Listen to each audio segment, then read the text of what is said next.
Class 12, Subject Education, Chapter 2, Ancient Education, Buddhist Education. And our topic for today is differences between Vedic and Buddhist education, which is the last topic of this chapter.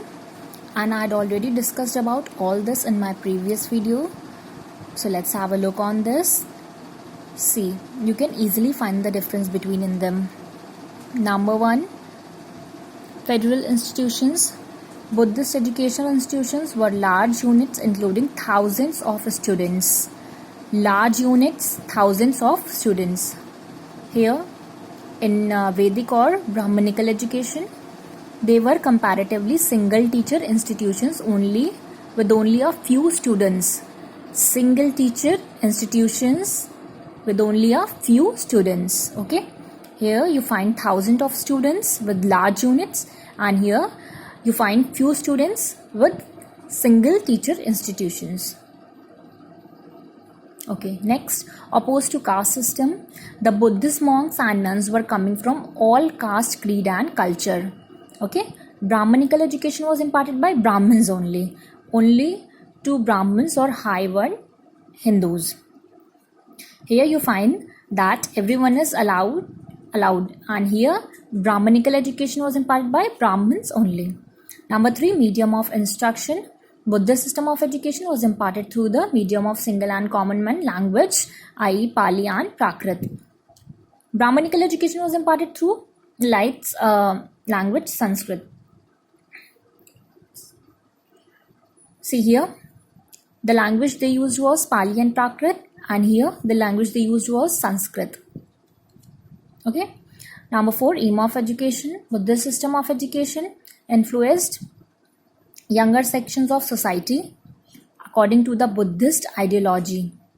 The basic aim of Brahmanical education was to achieve emancipation or ultimate reality. Here their aim is to achieve emancipation, and here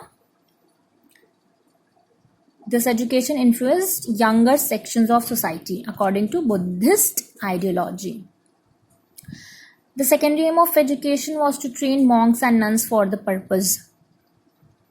The secondary aim, what was the secondary aim of them? To train monks and nuns for the purpose. And here, secondary aim included preparation of brahmachari for grihast life and develop all the qualities of a good citizen in them. Their aim was to preparation of brahmachari.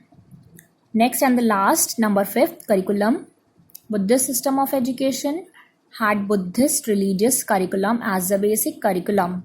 Buddhist religious curriculum. Here, Brahmanical system of education had Vedas and Upanishads as its basic curriculum. Here, Vedas and Upanishads, and here Buddhist religious curriculum. Both are different. Gradually, the system of education shifted to the comparative study of Jain, Hindu and Buddhist religions as a subject of study. Jain, Hindu and Buddhist religion as a subject of study. Here, Vedic education had its courses in special arts, literature, grammar and other skills necessary for social efficiency. Here, you find more than religion, like art, literature, grammar, and this is limited to religion only. Okay. More diversified and versatile curriculum. This your Buddhist education, and its curriculum was more diversified and versatile, which means more various or different, or you can say that multifarious. Okay. And here your Vedic or Brahmanical education, and its curriculum was narrow and rigid, which means very tough, very hard, very you can say that limited. Okay, narrow and rigid. So these are the few differences. I hope you can understand this. So that's all for today. Thank you so much.